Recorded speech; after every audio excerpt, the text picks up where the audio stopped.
Later, a flood of new information in a gruesome 2004 cold case murder. In the last few hours, we've learned so much more about Mike Clardy. Tonight, the 63-year-old is jailed and now faces numerous charges with the absolute heinous crime which took the life of Deanna Howland.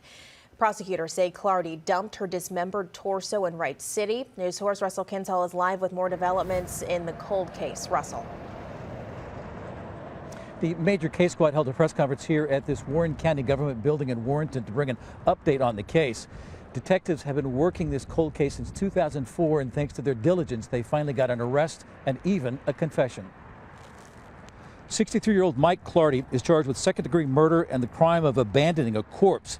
He was arrested on Tuesday, and that's when detectives say he also confessed to the killing. 35-year-old Deanna Howland went missing in June of 2004, but it wasn't until 12 years later that DNA linked her to a headless torso that was found dumped near a rest stop in Wright City around the same time. DNA from her body was eventually linked to Clardy. The suspect used to live in a yellow house on Dixie Street in St. Anne, and that's where investigators say the killing took place.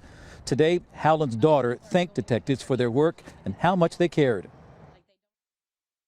I can say that they have made sure that I felt that they've been working on it nonstop, that I felt confident in the fact that they were going to get answers. And even though it's been a 19-year case, that they've never stopped caring. They've never just thought about it as a number or as a file. At the point that we zeroed in on a suspect, it was one of the better moments of my career, knowing that we're going to be able to hold the person who committed this crime and who took their mother away responsible.